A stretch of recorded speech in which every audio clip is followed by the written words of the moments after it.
Baik,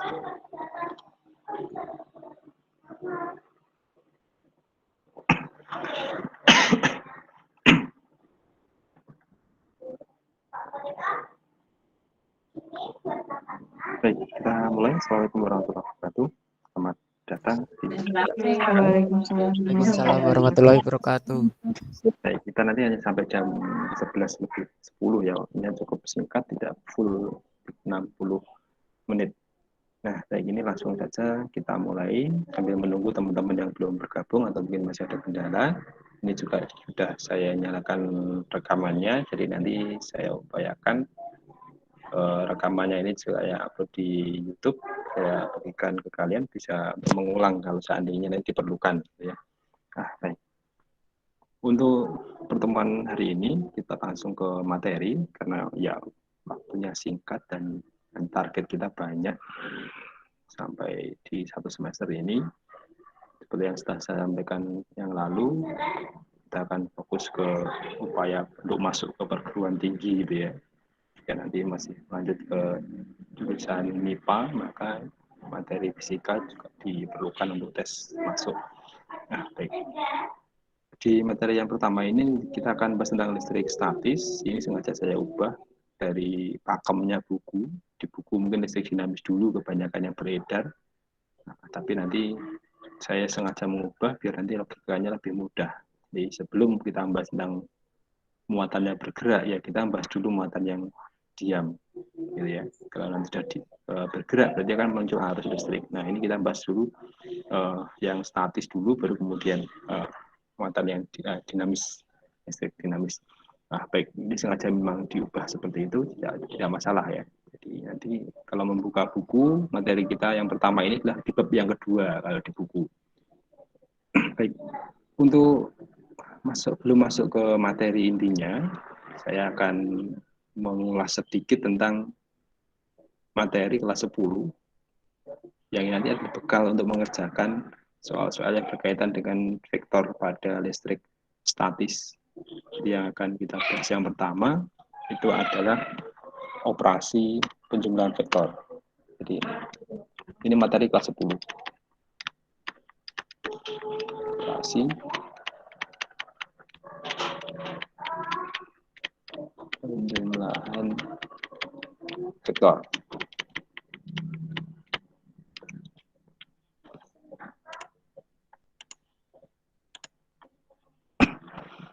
Nah, operasi penjumlahan vektor.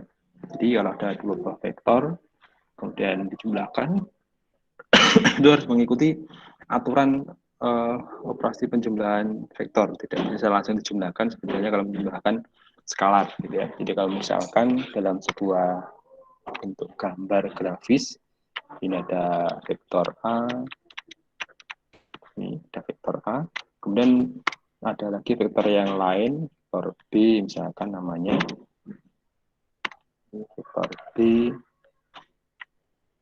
panah itu, ini panjangnya panah, ini menyatakan besarnya vektor, arah panah menyatakan arah vektor.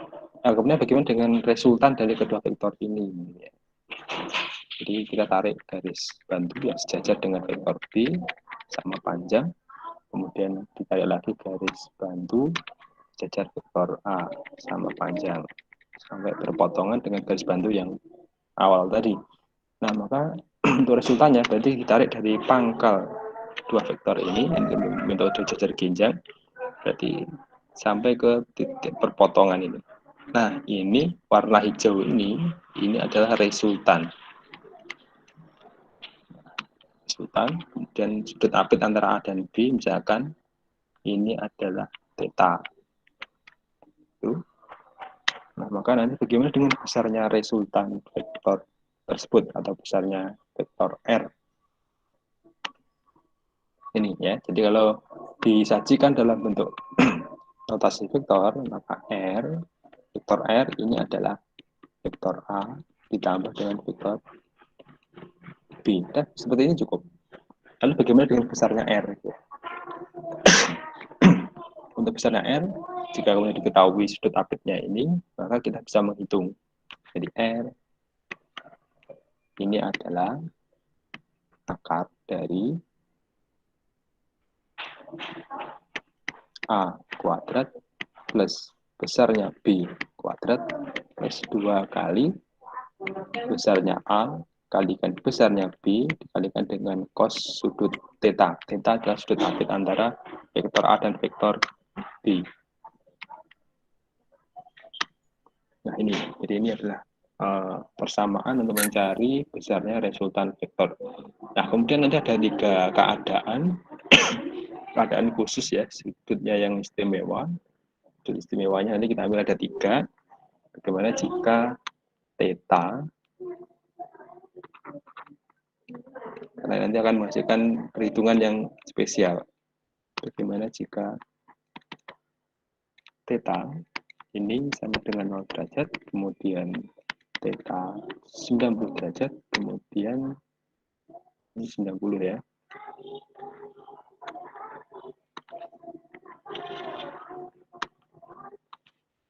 Theta ini 90 derajat, kemudian ada lagi theta 180 derajat. Nah ini bagaimana dengan perhitungannya ya. Nah baik, kita mulai dari yang theta 0 derajat. Theta sama dengan 0 derajat. Nah berarti dua vektor itu saling berhimpit. Jadi misalkan ini adalah vektor A,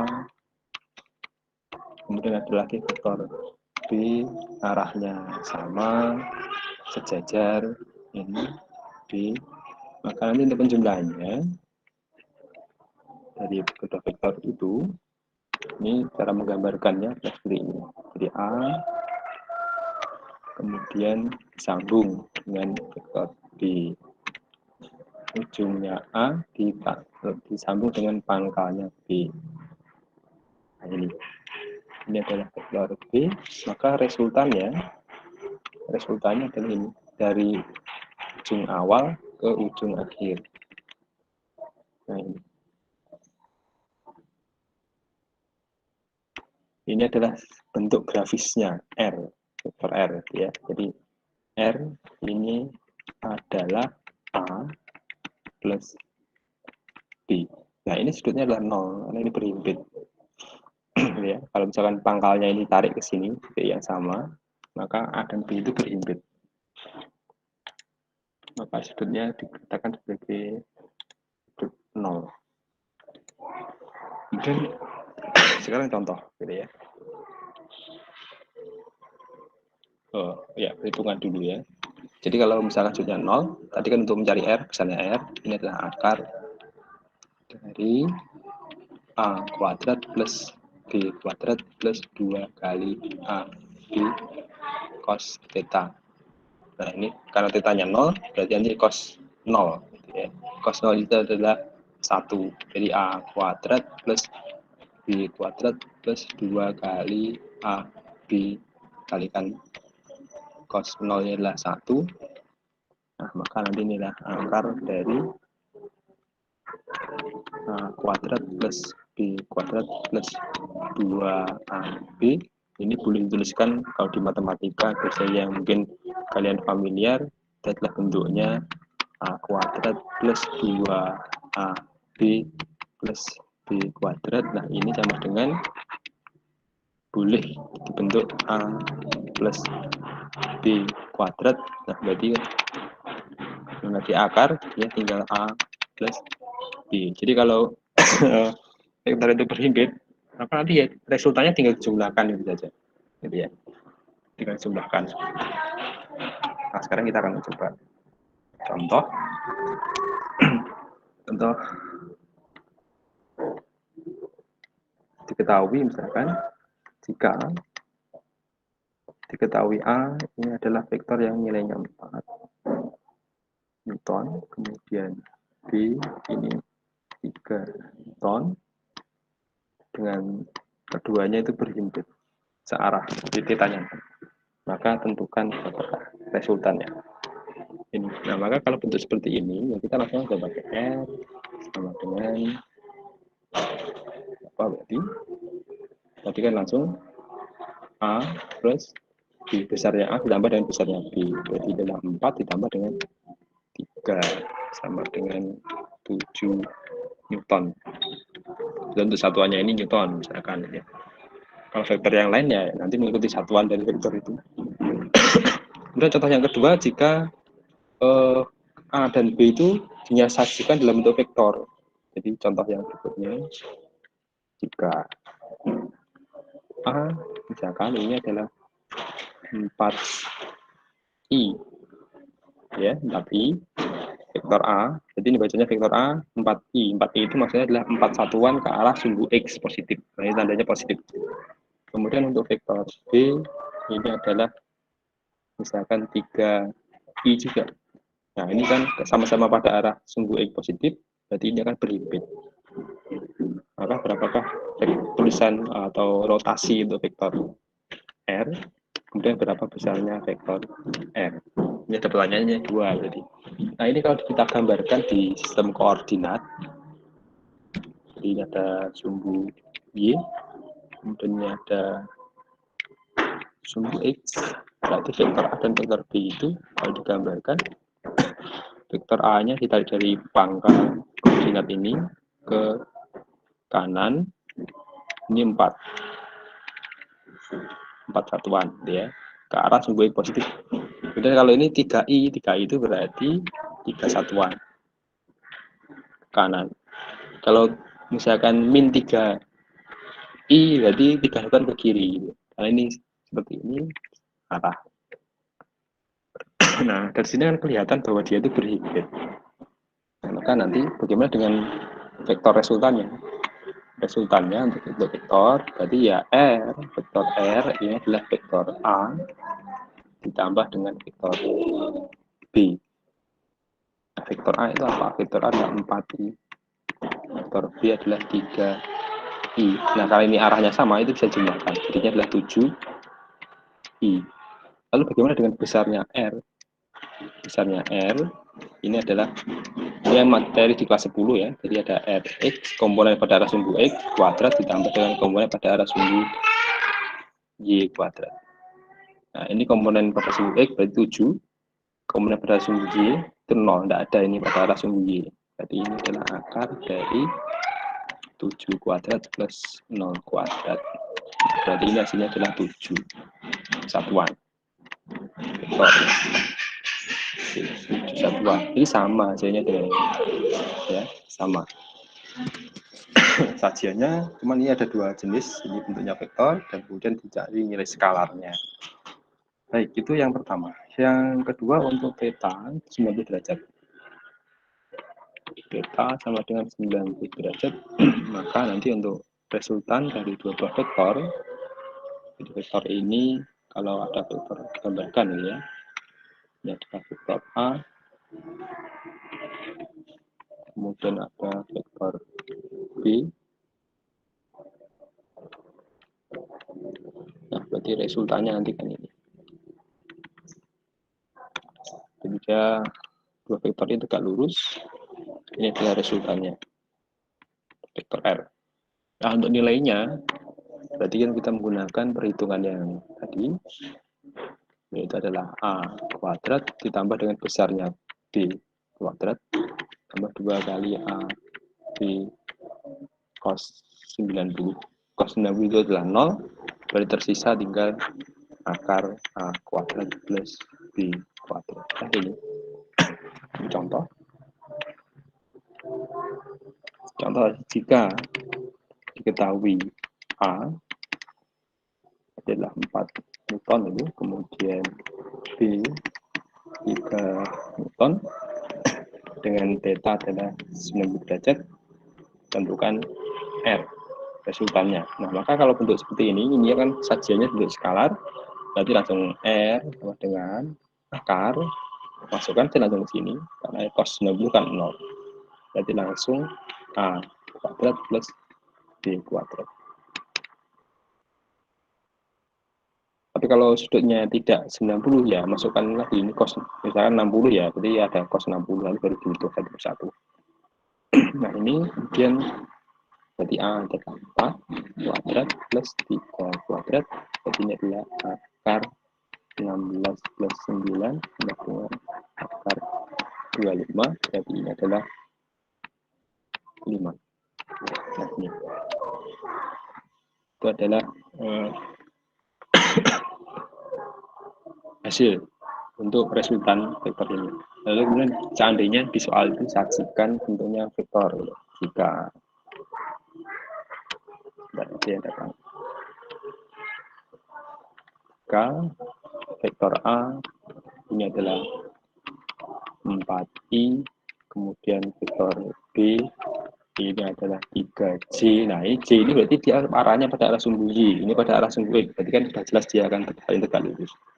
Maka tentukan vektor R, kemudian berapa besarnya R, ya. Nah, ini kalau digambarkan dalam sistem koordinat, berarti di situ ada vektor A 4 satuan pada arah sumbu X karena 4i, ya. Berarti ini ke sini sepanjang 4 satuan. Kemudian vektor B itu 3J, berarti ini adalah sumbu X dan sumbu Y. Di sini misalkan ini 3 satuan,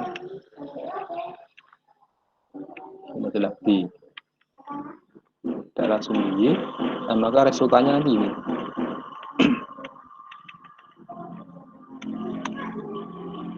adalah resultannya vektor R, ya. Nah, maka untuk penyajian bentuk vektornya nanti tinggal R, vektor R ini adalah vektor A ditambah dengan vektor B, jadi ada 4i plus 3J. Nah, ini udah penulisannya cukup seperti ini, jangan ditambahkan ya, tidak bisa ditambahkan karena arahnya beda. Ini I, ini J, maka tidak boleh jadikan satu, jadi 7IJ itu tidak boleh. Cukup seperti ini. Lalu bagaimana dengan besarnya? Kalau besarnya berarti kan R adalah akar dari Rx kuadrat komponen R pada sumbu X, kemudian RY pada komponen vektor R pada sumbu Y. Jadi ya, Rx-nya adalah 4 ini, di depannya I itu, jadi komponen pada sumbu X. 4 kuadrat, kemudian pada arah sumbu Y-nya adalah 3. Jadi sama dengan akar 16 plus 9, nah ini adalah akar 25, berarti ini adalah 5 satuan. Oke. Jadi ini sama hasilnya dengan yang tadi. Ya, ini juga sama gitu ya. Tapi sajiannya beda cara penyampaian soal itu. Baik, itu yang kedua. Sekarang yang ketiga, untuk theta untuk theta 180 derajat. Dua vektor kalau dia untuk 180 derajat, berarti dua vektor itu saling bertolak belakang. Jadi misalkan ada vektor A, ada vektor B ke kiri gitu ya. Vektor B kiri.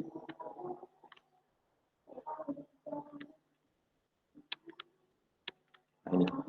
Bagaimana dengan penjumlahannya? Maka untuk penjumlahannya, nanti adalah vektor A, kemudian disambung dengan vektor B, ujungnya ke sini. Ini sebenarnya gambarnya berimbet ya, saya gambarkan berimbet agar nanti kelihatan. Sebenarnya berimbet. Nah ini, maka resultannya adalah kita tarik dari titik awal sini sampai ke titik akhir. Nah, jadi ini adalah resultannya. R. Nah, jika misalkan A-nya lebih panjang, seperti ini adalah A, kemudian B-nya lebih pendek, seperti ini. Berarti nanti untuk penggambaran resultannya, hasilnya nanti akan beda dengan di atas itu resultannya. Nah, ini ke sini, kemudian ini ke sana. Sampai di sini. Nah, ini ya, itu. Nah, maka untuk resultannya kita tarik dari di awal ke ujung akhir dari vektor B. Nah, ini resultannya. Bedanya di sini ya. Ini ke kanan resultannya, yang atas itu resultannya ke arah kiri. Karena yang vektor ke arah kiri itu lebih panjang, lebih besar. Nah, kemudian untuk secara perhitungan, kalau itu kan secara grafis, maka untuk perhitungan berarti untuk R ini adalah akar dari A kuadrat plus B kuadrat plus 2AB cos 180. Kemudian berarti ini adalah cos 180 itu adalah min 1. Berarti ini bisa dituliskan A kuadrat min 2AB plus B kuadrat. Ini bisa dituliskan sebagai A min B kuadrat, sehingga ini hasilnya adalah akar, akarnya hilang. Akarnya hilang, jadi ini tinggal A min B. Nah, jadi misal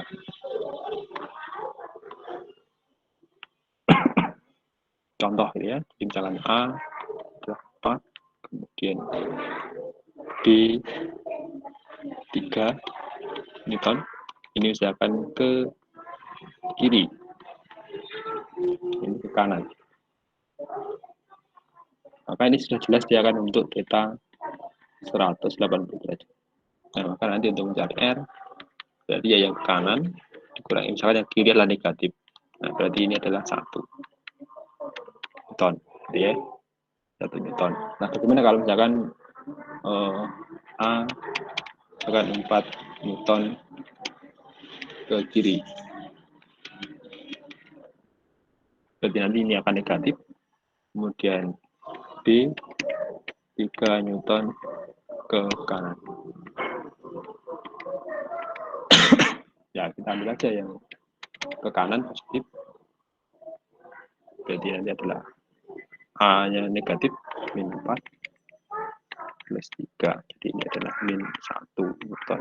Hasilnya sebenarnya 1, cuman min ini berarti arahnya ke kiri. Dia resultannya ke kiri. Itu kalau penyajiannya dalam bentuk skala seperti ini.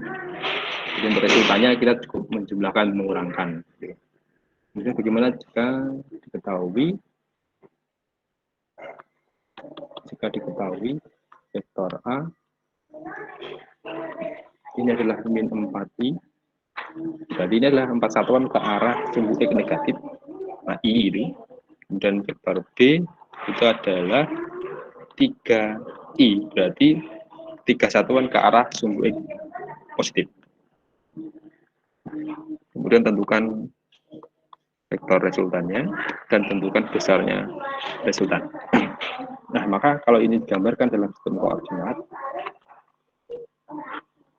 berarti ini ya, ini sumbu X. Jadi yang vektor A itu 4 satuan ke kiri. Nah, sampai 4. Kemudian yang B berarti 3 kanan. 3. Maka resultannya bagaimana? Untuk resultannya, ya kita cukup menuliskan R ini adalah A plus D, terus saja A-nya adalah min 4 I, kemudian B-nya adalah 3 I. Nah, karena ini arahnya sama-sama I, ini bisa dijumlahkan. Jadi min 4 ditambah dengan 3 adalah min 1 I atau min I. Nah, kemudian dengan besarnya berarti akar dari Rx kuadrat plus R. Ini kan tidak ada komponen pada arah sumbu Y, tidak ada yang arah J tadi. Nah, maka hanya arah sumbu X, berarti ada Rx saja. Berarti ini akar dari min 1 kuadrat plus 0 kuadrat. Berarti ini hasilnya adalah 1 satuan. Nah, hasilnya sama. Sama dengan yang tadi, ya besarnya semuanya sama, 1. Cuman di sini ada informasi tentang arahnya. Jadi arahnya ini ke kiri, min ini berarti arahnya ke sumbu X negatif sebesar 1 satuan. Baik, itu pengantar materi tentang operasi penjumlahan vektor. Kemudian kita akan masuk ke ini materi selanjutnya, yaitu adalah listrik statis. Jadi kita ke inti materi kita, yaitu listrik statis.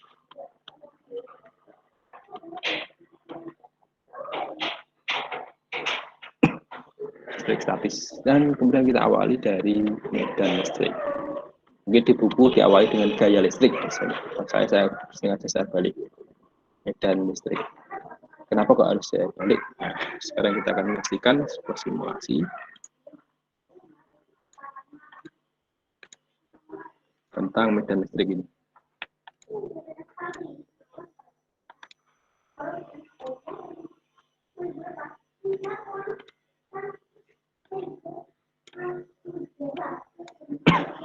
Oke, sudah nampak ya di layar masing-masing.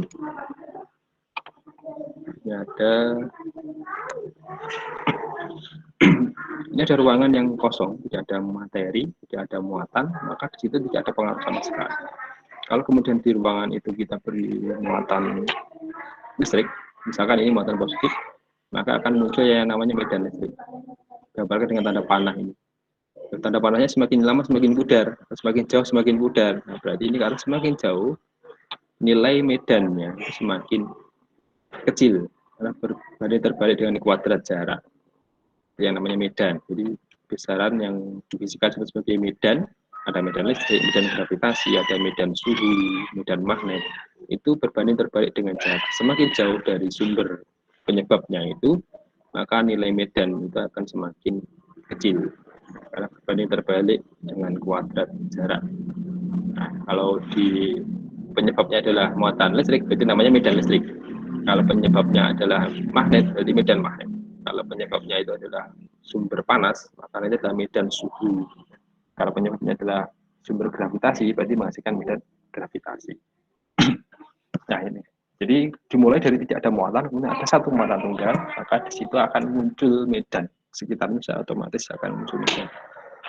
Seperti halnya kalau misalkan dalam suatu kelas yang semula kosong tidak ada siswanya, maka di situ kan tidak mungkin ada efek dari keberadaan siswa karena nggak ada siswa. Tapi kalau kemudian diisi siswa ini, nah kalau negatif jadi menuju ke muatan itu ya. Kemudian di kelas itu ada seseorang siswa, maka ada potensi untuk terjadi interaksi atau penyebab interaksi apa ya medan itu. Kalau untuk listrik nanti interaksinya berupa gaya tarik atau gaya tolak. Nah ini di SMP misalnya sudah pernah ya, di sekilas mungkin ya tentang apa namanya listrik statis. Jadi kalau ada muatan negatif, maka arah medannya itu menuju ke muatan negatif. Tapi kalau muatan positif, jadi arah medannya keluar, arahnya menjauhi muatan. Nah, maka nanti kalau misalkan ada dua muatan, ini ada interaksi namanya gaya tarik. Jadi gaya tarik itu muncul karena ada medan tadi. Ada satu muatan menghasilkan medan, kemudian ada muatan lain ya, juga menghasilkan medan, maka akan terjadi interaksi. Interaksinya apa? Berupa gaya. Gayanya berupa gaya tarik atau gaya tolak. Ini kalau muatannya beda jenis. Kalau muatannya sejenis, nanti gambarnya kan beda. Ini belok, semacam terjadi tolakan. Belok ini. Jadi ada gaya tolak. Nah, jadi tidak bisa segaris ke sana. Ya. Ini ada tempat untuk tolakan. Jadi ada gaya tolak. Interaksinya berupa gaya tolak. Nah, di sini ada titik dengan total resultanya hampir 0 ini ya. Pudar ini berarti di sini ada titik 0. Muatan yang sama. Nah, baik. Itu adalah simulasinya. Dan sekarang kita akan ke perhitungannya. Bagaimana matematisnya.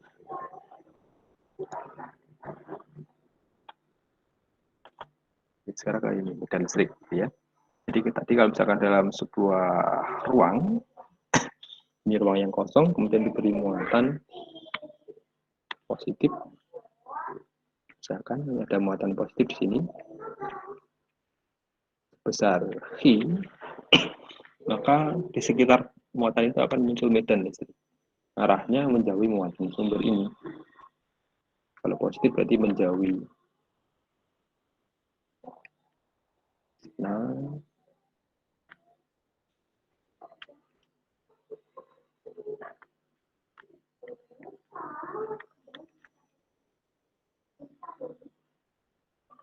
ini ya. Nah, kemudian kalau ini ada sebuah titik yang berjarak adalah R, maka di titik ini juga ada medan ya, di setiap titik di sekitarnya ini ada medan. Cuman arahnya itu nanti kan berbeda-beda tergantung posisi titik itu relatif terhadap muatan sumber ini. Kalau di titik ini berarti arahnya di titik P ini ya, maka arah medan di titik P itu adalah kemana kira-kira? Ke kanan, ke kiri, ke atas, atau ke bawah? Ada yang bisa jawab?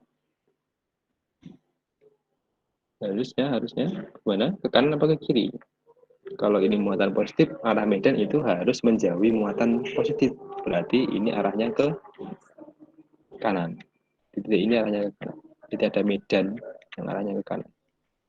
Kalau muatan yang sedang diamati itu ada di bawah sini, nah berarti arah medan di titik itu arahnya ke bawah. Dia menjauhi sumber medannya ini. Ya, kalau muatan positif. Jadi nanti untuk menentukan arahnya ini kita harus melihat sumbernya muatannya apa dan posisi titik pengamatan di mana. Gitu. Ini kalau muatannya positif. Kemudian jika muatannya negatif, misalkan ini di ruang yang lain, ada muatan negatif. Kalau muatan negatif berarti medan atau medan yang dihasilkan ini akan menuju ke sini,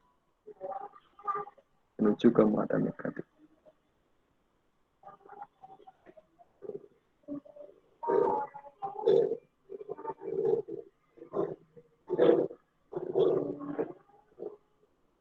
Nah ini arahnya menuju. Sehingga kalau misalkan kita mengamati titik di sebelah kanan ini, titik P yang berjarak R dari muatan I, maka medannya medan di sini arahnya mendekat menuju sana, ya arahnya ke kiri. Nah, ini ada medan listrik ini termasuk vektor, dia punya arah.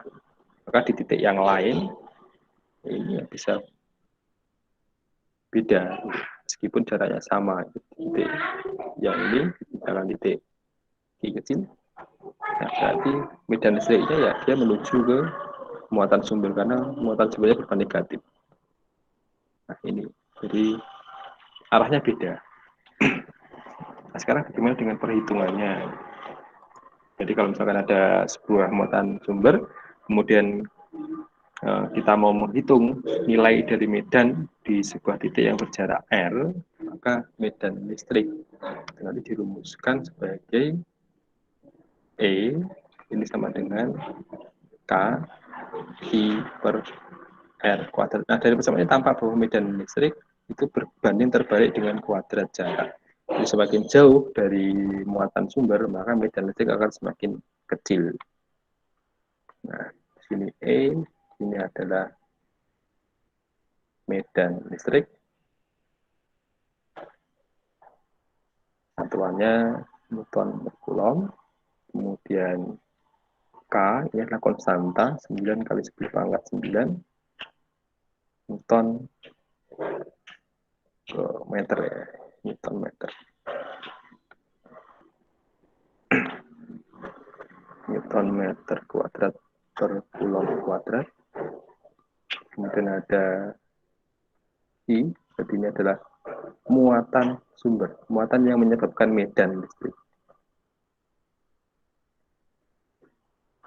Ini adalah Coulomb, kemudian ada R, ini adalah jarak titik pengamatan ke muatan sumber, satuannya meter. Dan perlu diketahui bahwa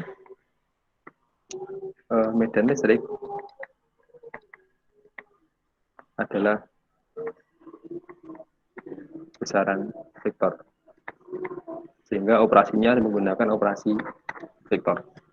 Ketika misalkan ini ada dua buah muatan positif, kemudian ada muatan yang lain negatif, kita mau mengamati titik yang berada di sini, titik P, titik pengamatan, titik P.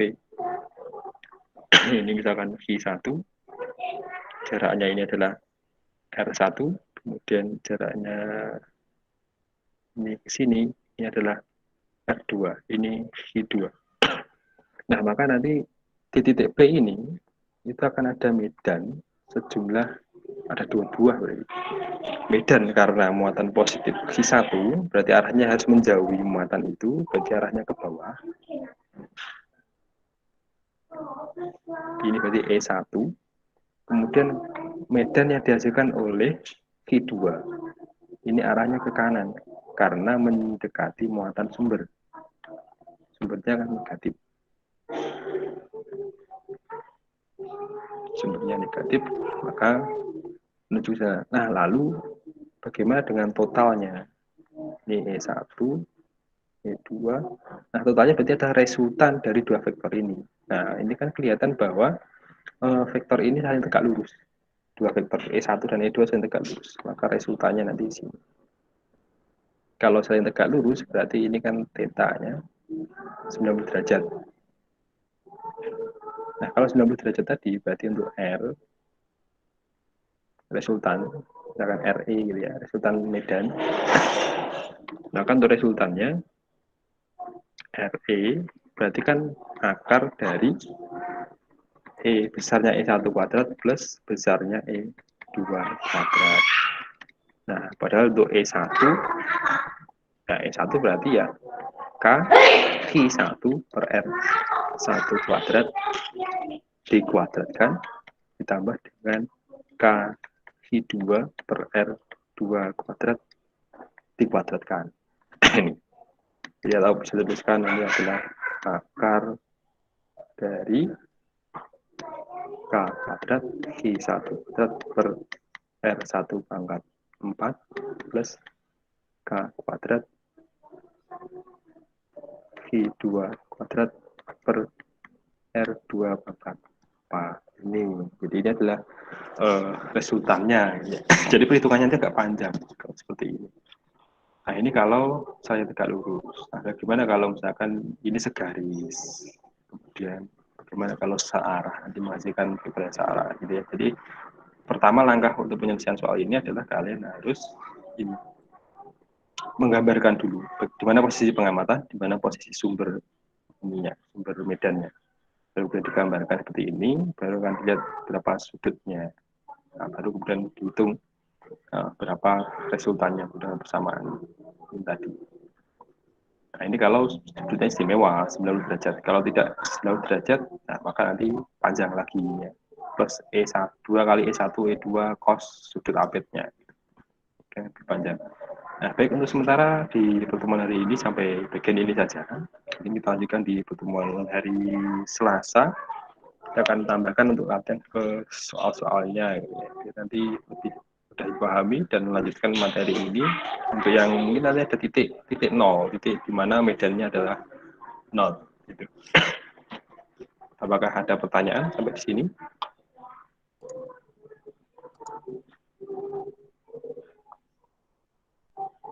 Nggak ada ya? Katanya nggak ada ini. Baik, kalau tidak ada pertanyaan, saya absen dulu.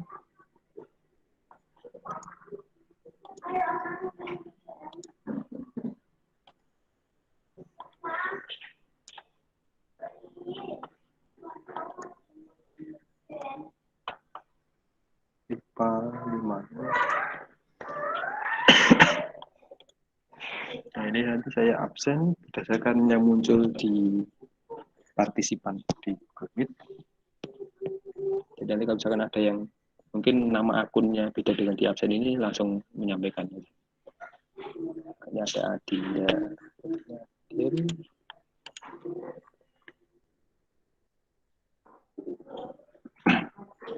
tapi ada Aina Putri, Erlangga, kemudian Ralif,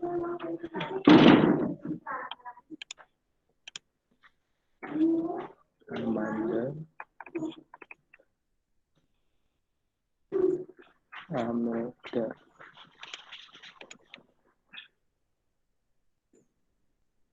Dian,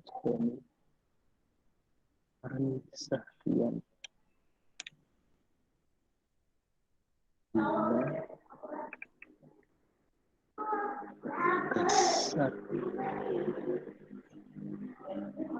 Oh, ini siapa? Bagas Ardiansyah, ya ada. Ada Bagas Toma Putra, itu gimana nomor absen ini? Bagas Toma Putra.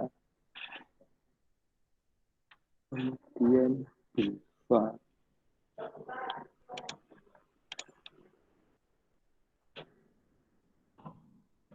Iya. Rida. Rida. Elina. Nadia. Renita. Noval. Noval Aryan. Nurul Amanah. Kemudian Puan jadi hadir ini dia. Sandi.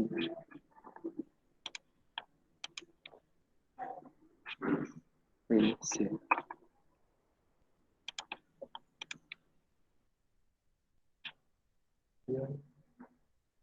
Rosiana.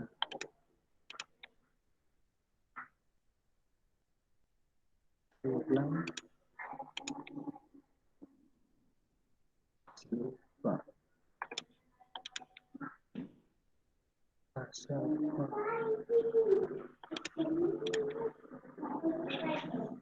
Askia.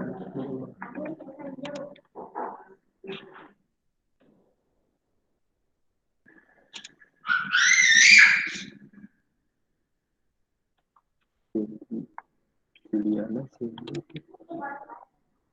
Baik. Sementara sampai di sini dulu. Kita lanjutkan di pertemuan yang akan datang. Saya akhiri sekian. Assalamualaikum warahmatullahi wabarakatuh. Waalaikumsalam warahmatullahi wabarakatuh. Terima kasih, Pak. Waalaikumsalam warahmatullahi Makasih, wabarakatuh. Pak. Kami menjaga Terima ruangan. kasih, Pak. Makasih. Terima kasih, Pak. Makasih, Pak. Dari Terima kasih, Pak. Terima kasih, Pak. sama-sama. Silakan bisa meninggalkan ruangan.